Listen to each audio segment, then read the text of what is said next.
Glories the assembled devotees. All glories to Shri Guru and Gauranga. Srila Prabhupada ki jai. Nama Om Vishnu Padaya. Krishna Prastaya Bhutale. Srimati Bhakti Vedanta Swamini Chinamani. Namaste Saraswati Devi. Gauravani Pacharni Eva Shesha Shanyavadi. Paschacha Deja Tarni. Okay.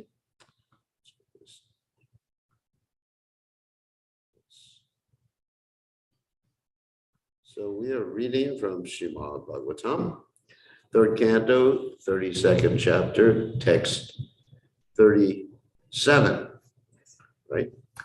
Om Namo Bhagavate Vasudevaya.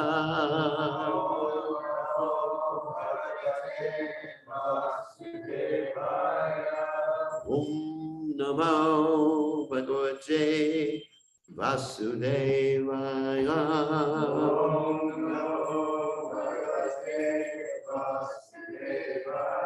Om Namo Bhagavate Vasudevaya.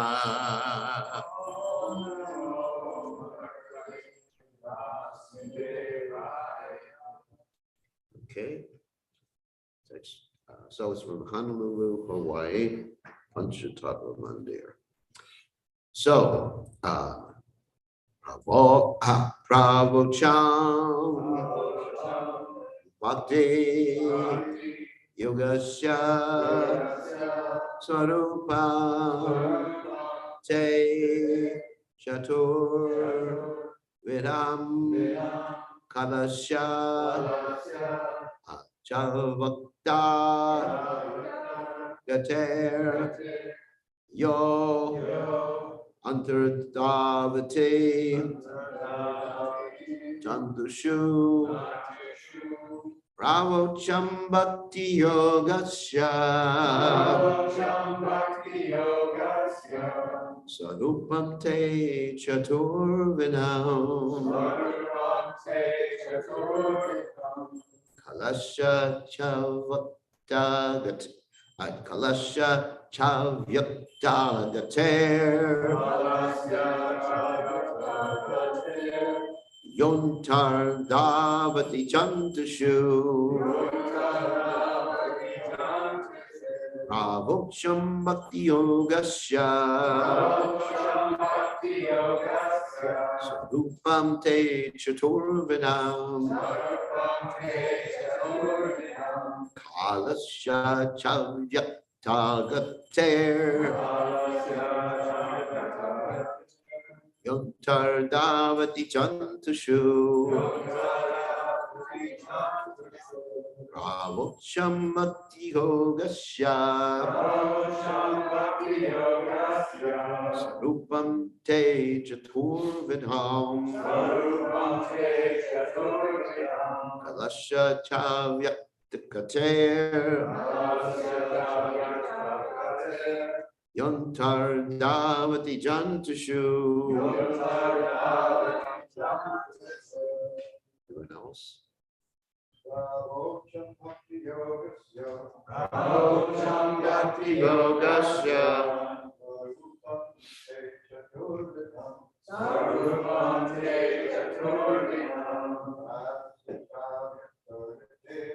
Kalasya Chavyakta Yontar Jantashu Pravocham Bhakti Yogasya Sarupam Te Chaturvidham Kalasya Chavyakta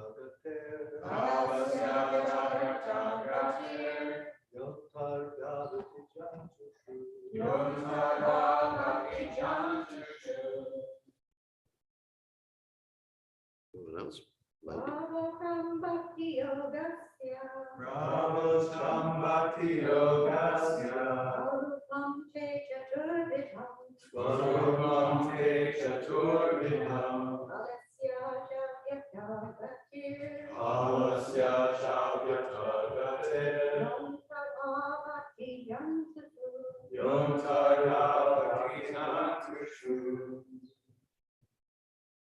Okay, what else? Okay, go ahead. Prabhucham Bhakti Yogasya Prabhuvam Te Chaturvidam Alasya Chavyate Yantardavati Jantushu.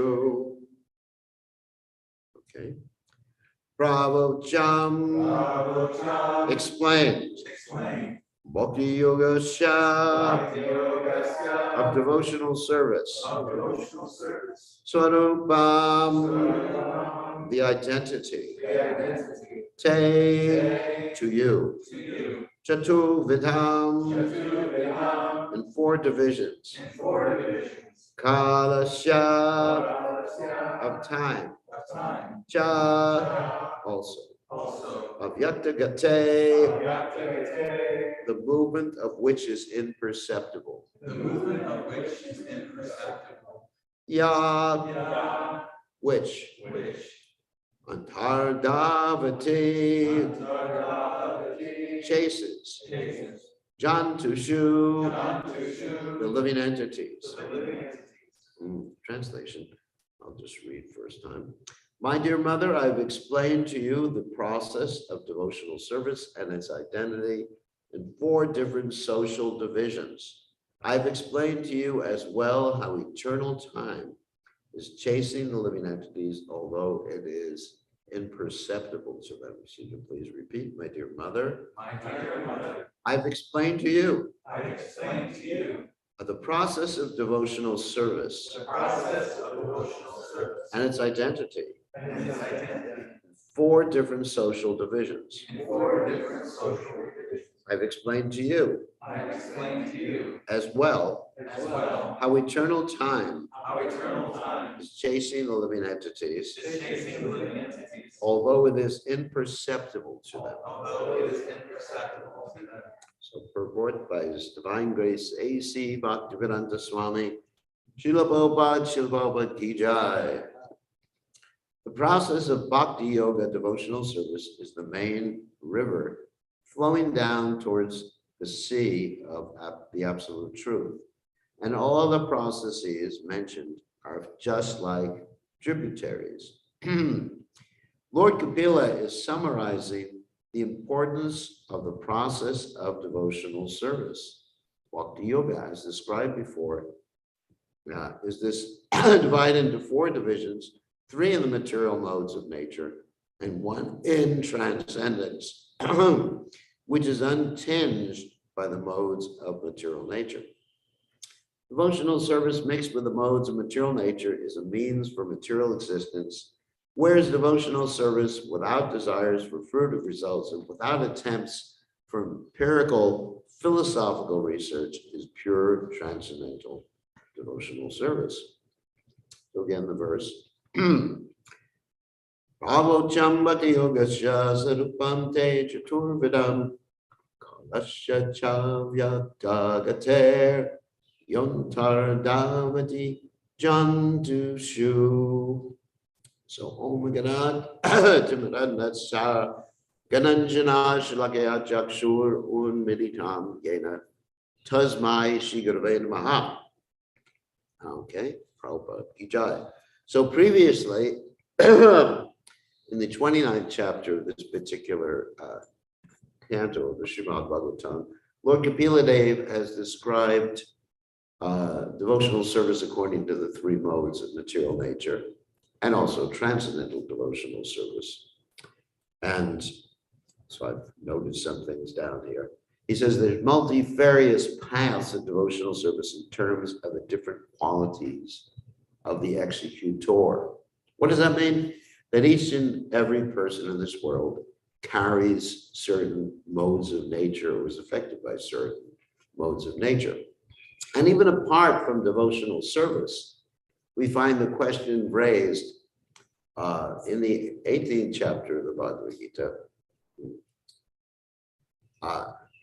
that actually, sorry, in the 17th chapter of the Bhagavad Gita, Arjuna asked Krishna the question, if someone doesn't follow Shastra, is his devotional service in passion, ignorance, or goodness?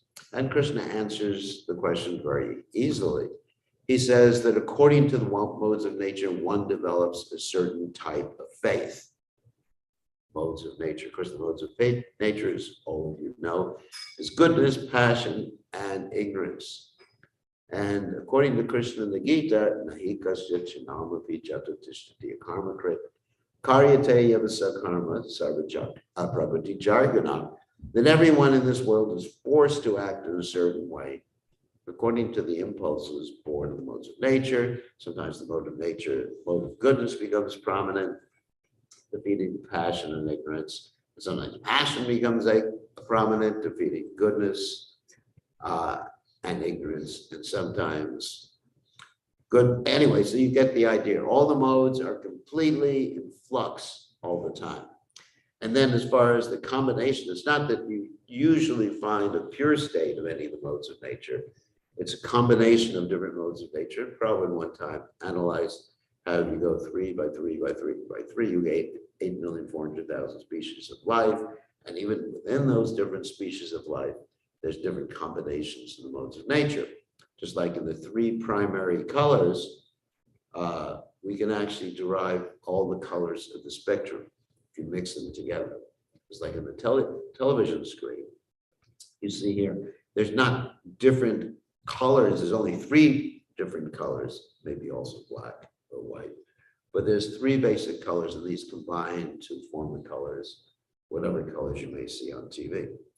Anyway, so let's get back to devotional service. So according to the mode that the person is executing, or the person has, or is influenced by, there's different types of devotional service.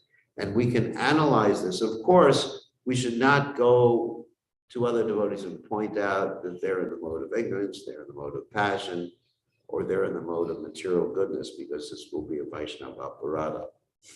So we have to be very careful about saying, you are a devotee in the mode of ignorance, Prabhu, which is actually a contradiction, because Prabhu means master.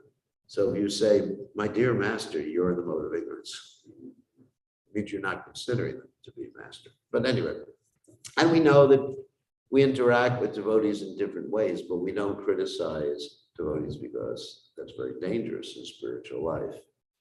So according to Upadesh Shamrita, those who just chant Hare Krishna once, we offer respects in the mind. Those who are initiated and are serious about devotional service, we serve and we make friendship with, and especially those who can evoke in others the chanting the Lord's holy names. We become the humble servants of. So these different varieties are described in different ways. Also, there's divisions according to Majjhima, Kanishta, Majjhima, and Uttama Adhikari. So you find many different divisions. So generally, those who were serving Krishna, or those who were devotees in the different modes of nature, are Kanishtas. According to Bhaktivinoda Thakur, in the Jaiva Dharma, unless one has as one's objective the pure devotional service of the Lord, then you're definitely Kanishta. Kanishta, of course, as we've heard many times before, as I'm sure you've all heard, Kanishta Adhikari, those who consider the deities to be worshipable, and they're approaching the deities for some material aggrandizement, but they don't properly pay respect to the Vaishnavas or all living entities. They don't understand that Krishna is in everyone's heart. They're only worshiping the deities, only considering the temple to be sacred. But a Majjhima Adhikari, in middle devotee, he sees Krishna in everyone's heart, and he pays respect to Krishna in everyone's heart. In fact, that's why we offer obeisances to each other, because the body is a temple of God. That's why we wear tilak. For those of you who don't know why we wear tilak, It marks the body as a temple of God, and God is in the heart. That's Majjhima. And of course, an Uttama is so humble that an Uttama sees Krishna everywhere, and he sees that everyone else is serving Krishna except for himself.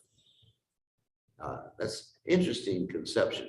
And we do know that everyone, even from a Majjhima perspective, we know philosophically that everyone is serving Krishna, but some people are forced to serve Krishna under the laws of nature, like Prabhupada gave the example of the prisoners in a prison house. And some people serve Krishna voluntarily. Those are the devotees of the Lord. So anyway, so these are the three divisions. And another point is the Uttama Adhikari steps down from the platform of being Uttama Adhikari. He doesn't lose his platform of being Uttama Adhikari to preach Krishna consciousness out of his compassion. So in other words, he acts like a Majjhima Adhikari, and of course, perfect example of that is His Divine Grace, A.C. Bhaktivedanta Swami Srila Prabhupada, who is an Uttama Adhikari. That's why in the Prema Dwani prayers, we say Paramahamsa and Parvajakacharya, 2 words. Paramahamsa is an Uttama Adhikari term, and Parvajakacharya is like a Majjhima Adhikari term. Parvajakacharya means a personality who travels different places preaching Krishna consciousness, and Uttama Paramahamsa generally means someone on the topmost platform in devotional service who is an Uttama Adhikari. So we have Prabhupada, Jayom Vishnupad Paramahamsa Parvajakacharya, also Tadasata Sri Shriman, His Divine Grace Srila Prabhupada, indicates that Prabhupada is an Uttama Adhikari who came down to the platform of Majjhima to preach Krishna consciousness. So Kanishtas are described as follows in the 29th chapter of this particular canto, and I found it important to write down these particular descriptions so we can not apply them in relationship to other people, but apply them to ourselves to see if we're actually on the Majjhima platform. So devotional service, a Kanishta in the mode of ignorance is envious. I was listening to a class this morning. Prabhupada said, envy means to want something that belongs to someone else. So ultimately, everything belongs to Krishna. And every one of us is given a particular quota to have in this world in the service of Krishna. Of course, the Upanishad states, Ishavashamidam Sarvam Yatkucha Jagajam Jagat Tena Jagajena Bhumjata Madhudha Kashaspidhanam. Everyone has a quota, and everything is ultimately owned by Krishna. So if we are envious, we're not realizing this. Another quality of the Kanishta, the mode of ignorance, is he's proud, not understanding, as Krishna says in the Gita, that I am the ability of man, I'm the strength of the strong, the intelligence of the intelligent. So Krishna has lent to us whatever quality we have. We may have some strength, intelligence, beauty, but it's all on loan from the Supreme Personality of Godhead.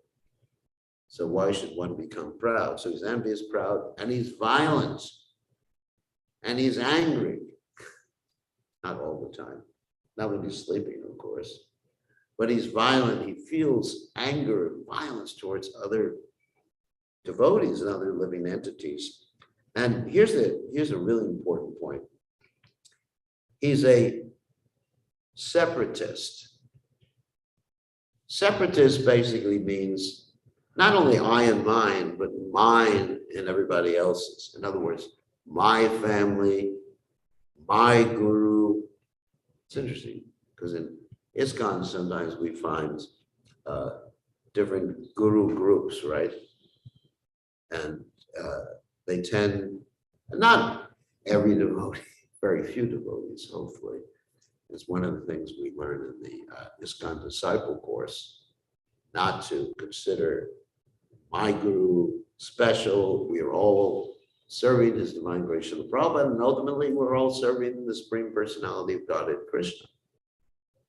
So to have this separatist mentality that my guru is better, my family is better, my temple's better. Of course, generally someone who's worshipped the deities thinks that my deities, every other deity is an expansion of my deities. Sometimes Prabhupada would say that. So, but separatist mentality, somehow I'm better, I'm special, or our family is special. For example, when I was young, my mother would tell me, we're a special family. We're the best family. I said, why? She didn't have any logical explanation. So those are ignorant qualities. And interesting, passion qualities for Kanishta is also, they also mentions separatism. In fact, that's the first quality mentioned by Lord Kapilade in the 20th chapter. Worship of the deities in the temple by a separatist is also Kanishta, with a motive for material enjoyment, fame, and opulence is devotion to the mode of passion. So a separatist may be worshiping the deities very nicely, but they're worshiping the deities to try to get people to appreciate them. You know, they may ask you after they dress the deities, how do the deities look? And that's fine to ask that question, but they're interested in hearing how nicely they did, rather than how nicely the deities are exhibiting their beauty. So many people do that. I remember one time there was one pujari, I won't mention names, of course, protect the innocent or the guilty, in this particular case. So there was one pujari, someone else dressed the deities, and they got so angry they threw their bead bag away because they didn't like the way the deities were dressed. And I thought the deities were dressed quite nicely. Threw the deities off, not the deities, the bead bag off the balcony. I can't stand that Krishna because he dressed in a different way. So that's pride. That's pride. And, you know, not properly respecting others who dress the deities in a different way. This is all worship of the deities by a separatist who's proud, who wants fame and opulence rather than bhakti. And so the mode of goodness, one may think, oh, the mode of goodness is very nice, just like you're here in Hawaii, there's a lot of things in the mode of goodness, right? It's very beautiful, the weather's always perfect. Sometimes it rains. But one devotee came here to Hawaii on vacation, and he was so disappointed it rained every day he was here. That was Drishna Prabhu. Yeah. He was thinking it was interesting, he was thinking he was getting away from North Carolina, where it was cold, but that's actually, we had a heat spell, and here it was raining the whole time. So, but that's not, he's a great devotee, let's not say anything about him, but people come here, you know, this morning we were waking up and heard the birds and the bees and everything like that. It was very beautiful. And it is very beautiful. And we see Krishna behind all these beautiful sounds. It's not that we don't appreciate them. But one can become immersed in the mode of goodness, just like the demigods, and you actually forget about becoming Krishna conscious. So that's, of course, not devotional service. But in any case, the devotional service in the mode of goodness is to try to get out of the material world, free. Lord Kapilade describes as free from the inebrities of fruitive activities, and basically to go back to home, back to Godhead. And sometimes that's described as jnana. Jnana technically means knowledge, but also is taken many times as a desire for liberation, mukti.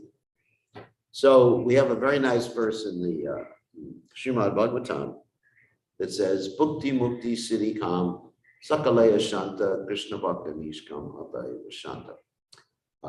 As long as we're wanting this bhukti, means to enjoy grossly the senses, mukti, liberation from this world, bhukti mukti siddhi, or even powerful powers like the yogis have, the Anima city, they can make themselves very small.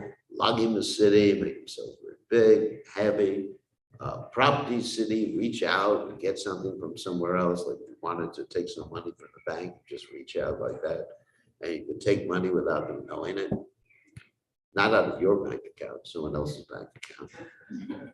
And then, so Bhukti Mukti city, come. If you have these desires, you may think they're nice, but they're ashanta. They make you disturbed. And the only way you're going to be peaceful is Krishna Bhakti Nishkam, simply wanting to please Krishna and loving Krishna.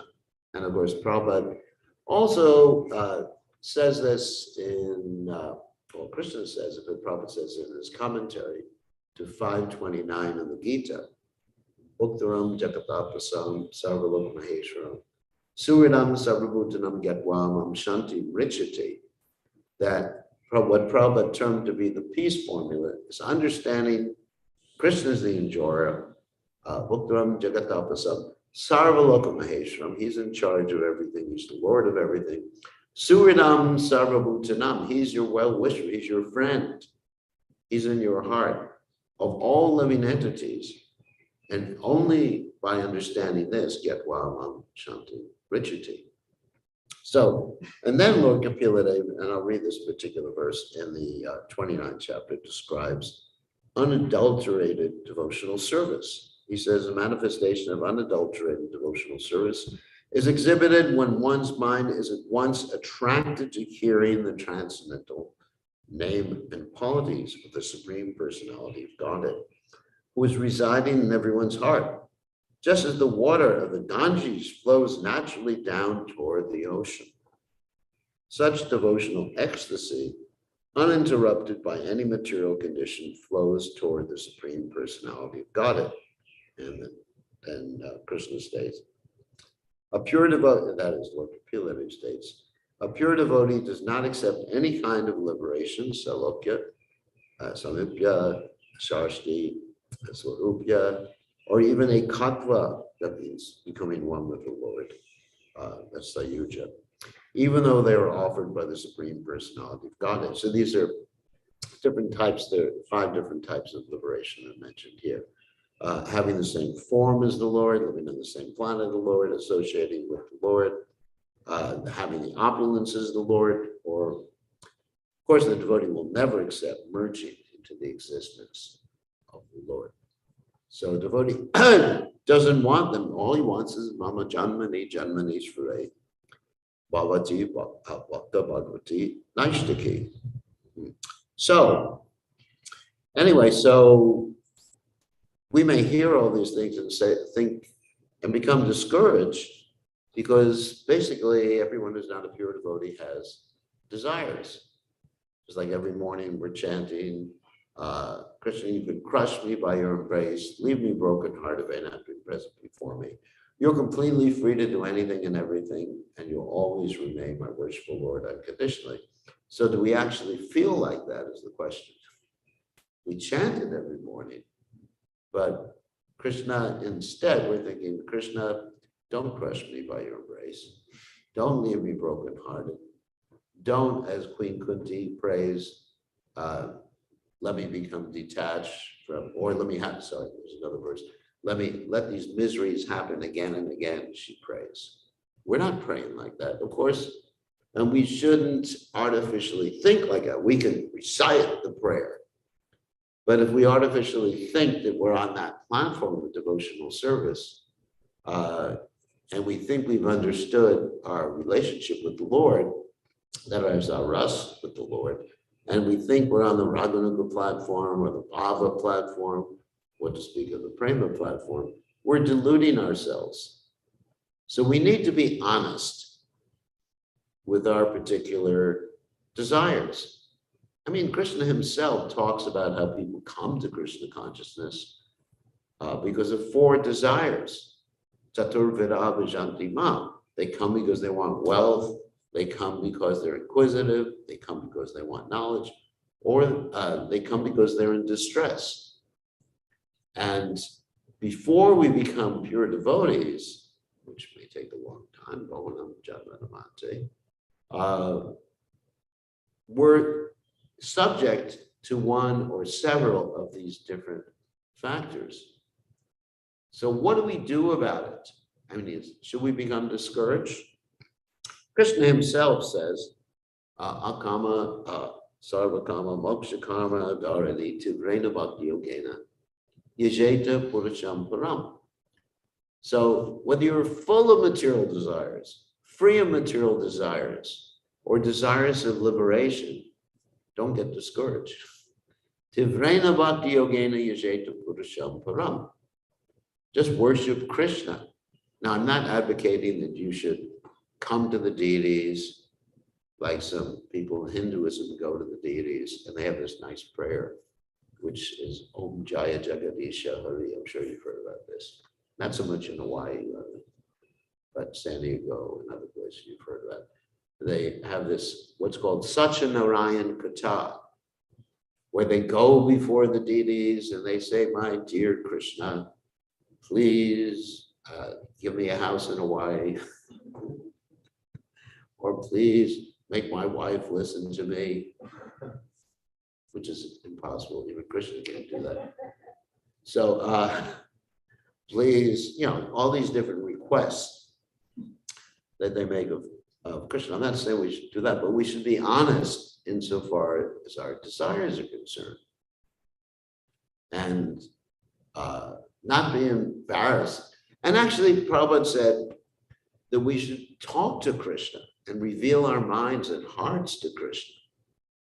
I remember in the early days of the movement in one temple, Boston, devotees once a week, they would actually have this whole ceremony. They would go up to the deities and reveal to the deities what's happening in their lives, what their innermost thoughts were, what their problems were, and they would pray to the deities.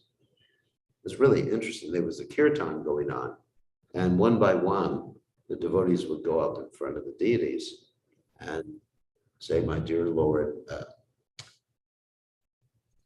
this week I did this, revealing the mind. So that's a personal relationship. Of course, the more we have a personal relationship with Krishna, the more we will love Krishna. You can't love Krishna without having a personal relationship with Krishna. So it was very interesting. I'm not suggesting that. I'm just saying we used to do that. So, but in any case, if we have some desire, these will not necessarily be an impediment to our devotional service. Just like Dhruva Maharaj, he had a desire, and that was a really intense desire. His desire was to have a kingdom greater than that of Lord Brahma. And he sort of used his desire as an impetus to perform devotional service in the modes of passion. I'm not saying we should be in the mode of passion. But still, we have to be honest as far as our position is concerned. And he became so enthusiastic. And then when he saw Krishna, he said, I was looking for some broken glass, and now I have found a wonderful gem, wonderful diamond like this.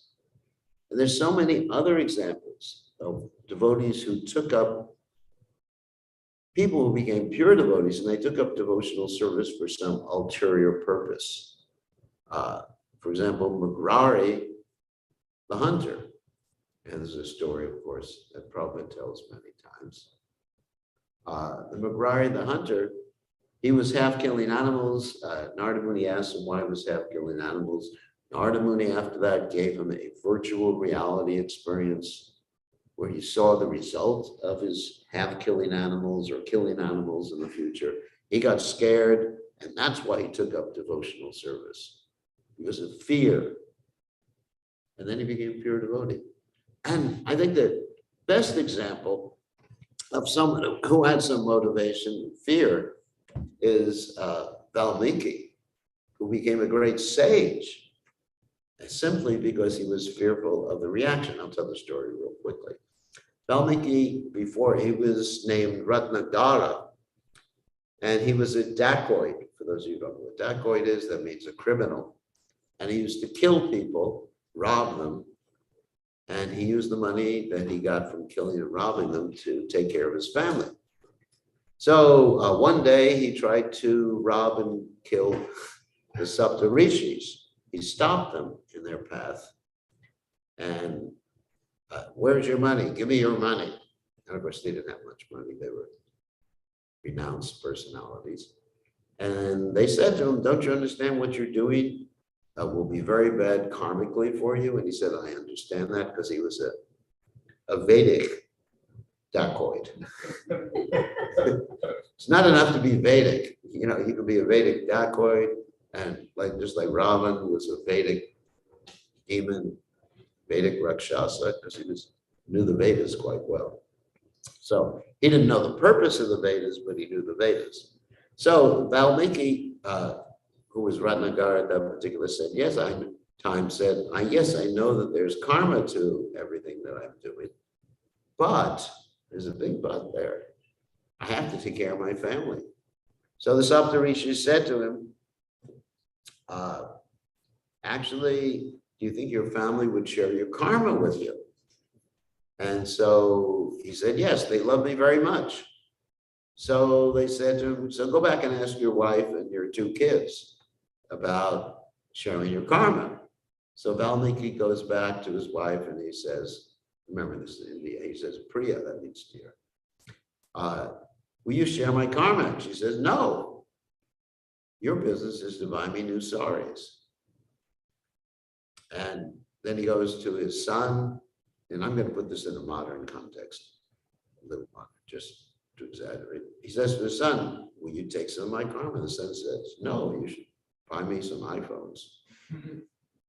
Obviously, it wasn't like that, but I just added to a modern context. And the daughter, a similar thing happened. So he understood this material love was simply based upon what he was doing for them, rather than them loving him. So out of that frustration, desire for liberation, and also fear because of the karma that might accrue to him, he went to the Saptarishi and said, what should I do? And they said, you should chant the name of Ram. And the Saptarishis wanted to initiate him in the name of Ram. And he said, that's not possible, too simple. And they gave him this other mantra, Mara. And of course, everybody knows the story. He chanted Mara, Mara, Mara. And by chanting it, he became so purified, so Krishna conscious or Ram conscious, that he was able to compose the Valmiki Ramayana and give shelter to Ram's 2 sons, Sita and Ram's 2 sons, Lava and Kush. So in other words, there's hope. You know, whatever our desire, and again, that verse, Tivrena Bhakti Yogena Purusham Param, Vijeta Purusham Param. Whatever our desire, we should enthusiastically serve Krishna. What does that mean for us practically? That means when we chant, people often ask me this question, how do I concentrate on the holy names when I'm chanting? I'm saying to them usually, that have some sankalpa. Sankalpa means an intention while you're chanting. Why am I chanting? And it should be something, I'm not talking about a material intention like that, but we have so many spiritual desires that can be focused on the Supreme Personality of Godhead. Like we may be praying for more purity, we may be praying for the ability to help others become Krishna conscious, we may be praying that our temple will be successful, so many things like that. And Jai, Shri Shri Panchatatva Ki Jai. And if we focus this intention, this sankalpa, when we chant the holy names, then we can be focused while chanting, and we will not be chanting inattentively. So anyway, so this is my understanding of how to deal with these different material desires. And also if we find these anarthas in our heart that are described, that I described previously, quoting Lord Kapila, it should be an impetus to chant more enthusiastically. Like if you find yourself angry, proud, separatist, then instead of thinking about those things of your anger when you're chanting, or thinking about your pride when you're chanting. Understand, be introspective, and pray to Krishna. Please eliminate these things, these anarthas from my heart, so I can become a pure devotee of the Lord and serve you and understand the import of the last verse in the Shikshashaka, which is very hard to understand. So, on that happy note, so any questions or comments?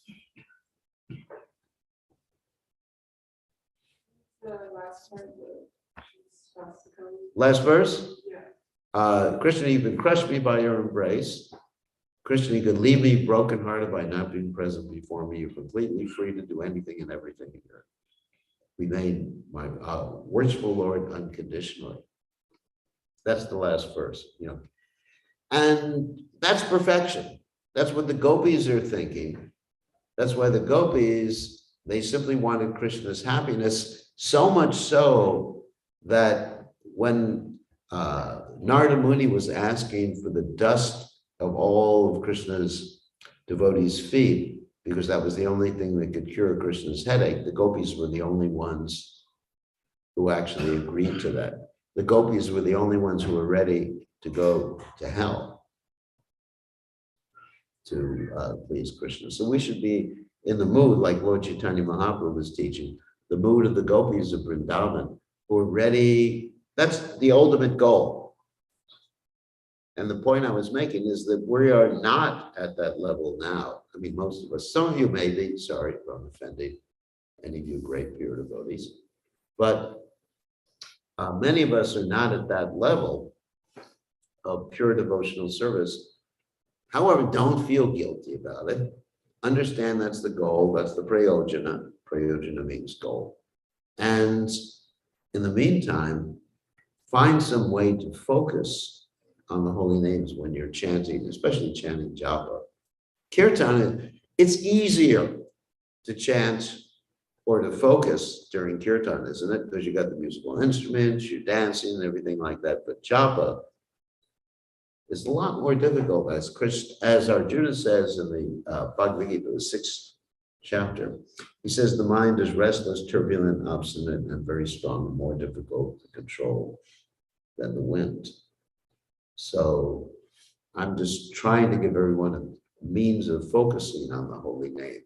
One of my suggestions, humble suggestions. So anyway, that's the last verse of the Shikshashaka. Very high level. Even the 7th verse in the Shikshashaka, the next to the last verse, is feeling your separation, Krishna. I'm feeling a moment to be like 12 years or more, actually a yuga cycle. Yugayatam Nimishena. Just all the world is vacant in your absence. Now, how many times do we feel like that? Probably never. So, I mean, just like how many times do we forget Krishna during the day? And we're not thinking the whole world is vacant. We're just thinking, time to have fun. I remember many years ago, I was here in Honolulu. I used to be the GBC, and I would sit down to give Bhagavatam class. This is a good attendance this morning. And I would ask, well, there was probably no one to ask. I would say, why is no one here? They said, surf's up. And it was like that before. You think you got trouble here, but anyway, it was like that. Everyone was, because early morning is the best time for surfing. I didn't know that. And so, anyway, so if we're actually Krishna conscious, then moment's separation is like, what? It's like a yuga cycle. Yugayatam Nimishena. Prabhupada translates it as 12 years or more. Direct translation is like a yuga, a whole yuga. Like Kali Yuga or Divi Yuga, which is like millions of years. So, that's a very high level. But we can be hankering, let's go back a little bit in the Shikshashaka, in the 6th verse. When will I feel the symptom? I'm just paraphrasing. Symptoms of ecstasy when I even lament like that. When will I experience the symptoms of ecstasy when chanting the holy names. Nayanam Dalu Ashudaya Vadanam Devgada Rudyakara Pulaka Nishatam Babukada Kala Nalagrane. When by chanting Hare Krishna, right now I'm not experiencing anything. I just want to finish the round so I can get on with my real life. You know, so I'm not saying that's good. I'm saying that's how we're thinking right now. So we should be hankering for that more advanced stage of devotional service. Hankering to become humble. Hankering to give up our attachment, Dhanam, Janam, and Sundarim. And anyway, it's important to have some, the point I was making, it's important to have some sankalpa or intention when you chant. Reason for chanting, why you're chanting. In other words, the reason should not be, I'm chanting because I have to chant 16 rounds. We should chant 16 rounds, but that should not be the reason why we're chanting 16 rounds. We should have some personal reason that comes from the heart. And that's up to you to determine it. It's not up to me to determine your heart reason. I'm not in your heart. Thank Krishna for that one. But Krishna's in your heart. And what do you want from Krishna? You're begging Krishna. Of course, you're begging for service, but you're also begging for purity. You're begging maybe for the benefit of another devotee. I don't know. That's up to you to determine. And that should be the impetus for you to focus on the holy name. And then it becomes very wonderful. I remember when I first started chanting, my impetus was that Krishna is my best friend. By chanting, my best friend is with me. I was thinking like that. I can always bring my best friend with me wherever I go. And then those days you didn't have mobile phones, so I couldn't call my best friend. But it was better than a mobile phone to call Krishna through his holy names. Good question. Any other questions or comments? Yes. In today's verse, it mentioned the Chaturvidha, the 4 processes, which I assume are previously in the chapter. It mentioned that the materialistic people are pragard. Yeah, the modes of nature. Yeah. But in the beginning of Bhagavatam, we hear dharma projhibakaita, that these 4, all 4 of them are thrown out to be kicked out. Yeah. So cheating. Prabhupada calls them cheating religion. Yeah. So I'm just curious, why sometimes Bhagavatam calls it abominable, and sometimes it says, moksha is to be aspired for. What's the... because we have to give an impetus to different people. Just like Narada Muni instructed Dhruva to chant, even though his motivation was, basically Narada Muni says you'll be able to see all the living entities in different planets. Narada Muni said that to Dhruva. Because we have to understand what platform people are at. And Bhagavatam is like that. It presents the highest, but it also presents an impetus for those not on the highest level. Even Prabhupada, it's interesting. Prabhupada one time said, join the Krishna conscious movement, and if you have a nice wife, we can find a nice wife for you. So what does that mean? Because Prabhupada understood people are at different levels, and that was that one verse they quoted, Akama, Mokshakama, Sarvagama Dharati, Vrena Bhakti Yogeni Yajeta, Purisham Puram, because there has to be something for everybody. And the Bhagavatam gives the highest, but if you can't be at the highest, even in the 12th chapter of Bhagavad Gita, you seem to know the shlokas very well. 12th chapter of Bhagavad Gita, Krishna says, you should always think of it, you can't do that, follow the rules and regulations of Bhakti Yoga, you can't do that, then offer the results of your activities to me, you can't do that, act detached. So there's hope for everybody. And the Bhagavatam is giving us hope. Like the 12th chapter of the Bhagavad Gita gives us hope. Is that right? May I pursue it a little further? Yeah, sure. I guess, Vyasadev's whole issue was he wasn't feeling satisfied with what he had sort of given that spectrum. Where in the Mahabharata, yeah. And now he's told, just hit the top thing. So then to kind of double back and still be given something for everyone seems like a slightly less than what Bhagavatam besought him. Well, the Mahabharata doesn't really give I mean, unless you can read between the lines, it doesn't really give the highest. It doesn't really, I mean, you can read between the lines and understand things on a higher level, but it's very bewildering. As Narada Muni said to Vyasa, it was just bewildering to read the Mahabharata as far as understanding what the goal is, who the supreme person. I mean, even in the Mahabharata, you have the Pandavas go to heaven after the Mahabharata's over. You know, that's pretty discouraging. They go to heaven. I mean, it's not so bad that Yudhisthira sees hell, but they, you know, going to heaven and just what's happening here? And then there's so many descriptions like that. So, but the Bhagavatam directly points out the goal. That's the difference between the Bhagavatam. It's not that there's a reversal or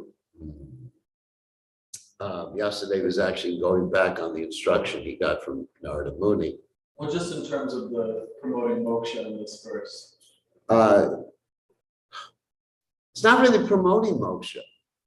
I don't find, you know, to read about Akama, Sarvakama, Moksha Kama, that verse you're talking about. No, today's verse, it mentions the Chaturvidha. Yeah, devotional service in different modes of nature. Yeah, today's verse. Devotional service. So earlier in this chapter, it mentioned the materialistic people being Trivargika, not focusing on moksha. And then Right. let's see, I don't want to misquote the verse. Yeah, let me just go back to the verse here. So yeah, but previously he's described the faults of those different things. Like that's why I was quoting from the 29th chapter, in which Lord Kapila explains the faults of those different things. He's not saying it was good. He's explaining faults. Oh, here in the purport, that Bhakti Yoga as described before is divided into 4 divisions, 3 in the material modes of nature and 1 in transcendence, which is untinged by the modes of material nature. Yeah. So that's the moksha one, untinged by the modes.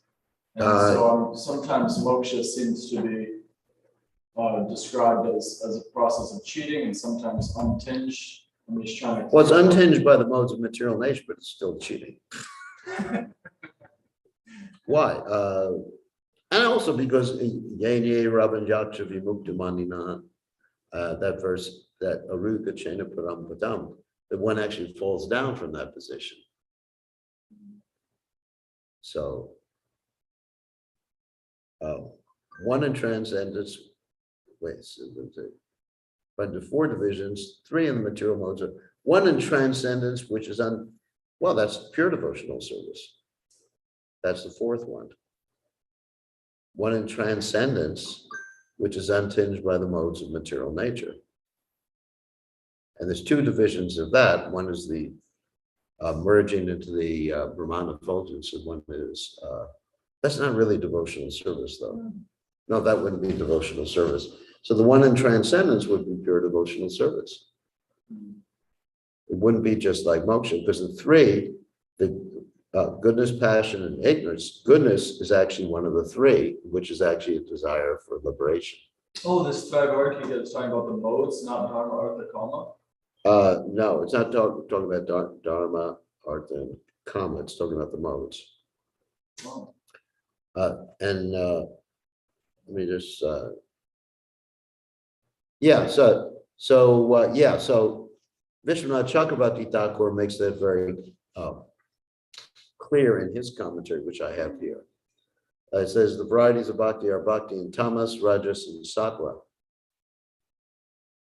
So Thank you. he talks about the modes. So Vishwanath Chakravarti Thakur is very clear about that in his commentary on this particular verse. Oh, yeah, that makes sense. Forgive me, Margaret. No, that's a good question. I think it was a good question. So I think we have to end now, right? Time, and we have an initiation today at 1 o'clock. All glories to His divine grace. Srila Prabhupada ki jai. Panchatatva Temple ki jai.